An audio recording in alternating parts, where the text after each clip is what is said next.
به نام خدا، با سلام و عرض ادب خدمت تمام عزیزان و با عرض تبریک سال جدید. امیدوارم که سال جدید سال پربرکتی برای شما و خانواده محترمتون باشه. بلاگی رو که امروز در خدمتتون هستیم آموزش خوراک لوبیا هستش. این غذا فوق‌العاده غذای خوشمزه هستش برای مواقعی که میخواین یک غذای فوری داشته باشین. این یکی از بهترین گزینه هاست.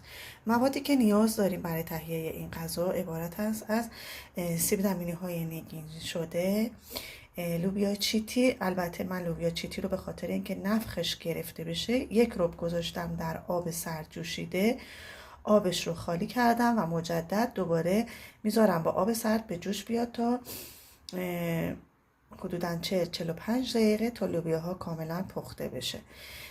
آرد 1 قاشق، پیاز نگینی شده و ربع گوجه هم 1 قاشق لازم داریم. ادویجاتی که نیاز داریم برای تهیه این غذا: نمک، زردچوبه، فلفل قرمز. البته میتونید از عصاره غذا هم در این غذا استفاده بکنید که طعم خوشمزه تری رو به غذای ما میده. بریم با هم دیگه آشپزی رو داشته باشیم.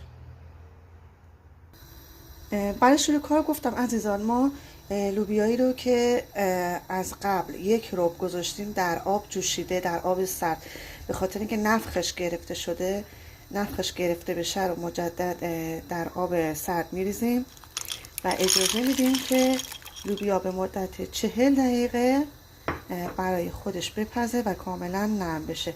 بعد از اینکه لوبیا هامون کاملا نرم شد، مواد رو طبق دستوری که آشپزی داره به لوبیا اضافه میکنیم. برای مرحله بعدی نیاز داریم که پیاز هامون رو سرخ بکنیم. پیاز رو در تاوه میریزیم،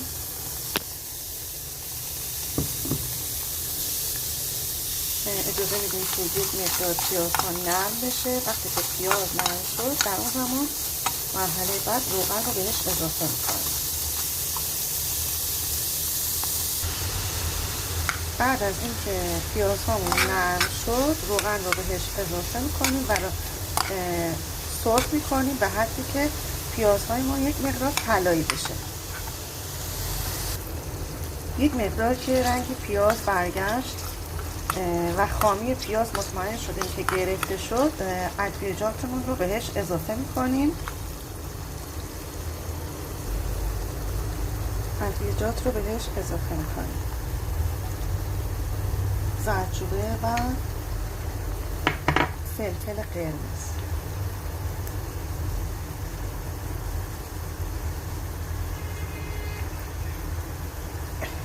من فلفلش رو 1 مقدار زیاد میریزم به خاطر اینکه دوست دارم طعمش 1 مقدار تند و تیز باشه، اما شما میتونید به سلیقه خودتون رفتار بکنید و هر چقدر که تمایل دارید بریزید. خب نمک رو میتونید توی این مرحله اضافه بکنید، یا اینکه نه، میتونید به جای نمک از عصاره غذا استفاده بکنید که البته من میخوام از عصاره غذا استفاده بکنم که 1 مقدار طعم خوشمزه تری رو به خوراک لوبیا میده. عصاره غذا رو هم اضافه میکنم و کاملا به پیاز داغ تفت میدم که مزه عصاره به خورد پیاز داغ بره. خب در این مرحله 1 قاشق ربع اضافه میکنم و ربع رو هم خوب تفت میدم که رنگ ربع ما باز بشه، از حالت خامی در بیاد، 1 قرمز خیلی قشنگ بشه. حدودا 1 قاشق ربع گوجه رو هم اضافه میکنم با کف قاشق، ربع رو باز میکنم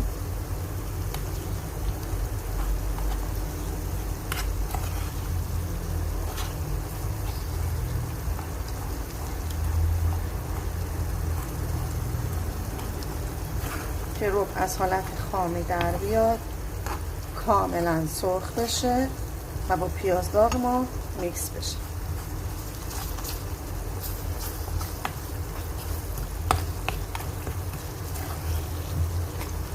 اجازه میدم که رب برای خودش آروم آروم سرخ بشه و رنگ باز بکنه.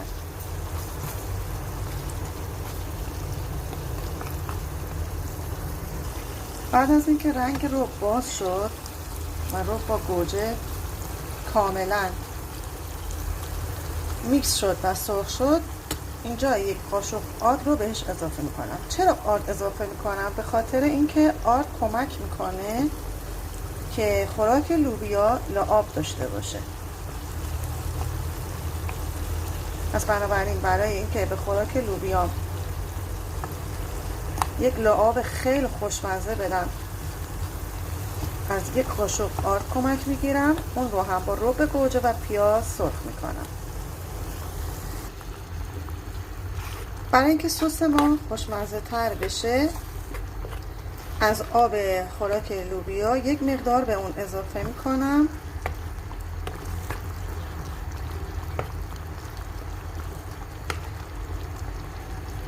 تا سس ما رقیق تر بشه و مزه بهتری بگیره. بعد مواد رو به لوبیا اضافه میکنم. مواد رو به لوبیا اضافه کردم. اجازه میدم که این مواد برای خودشون یواش یواش تو قابلمه قل بخورن، با هم دیگه پخته بشن، آب سس تبخیر بشه. در انتهای کار حدوداً 20 دقیقه مونده بود که زمان پایانی پخت، سیب زمینی رو بهش اضافه میکنم.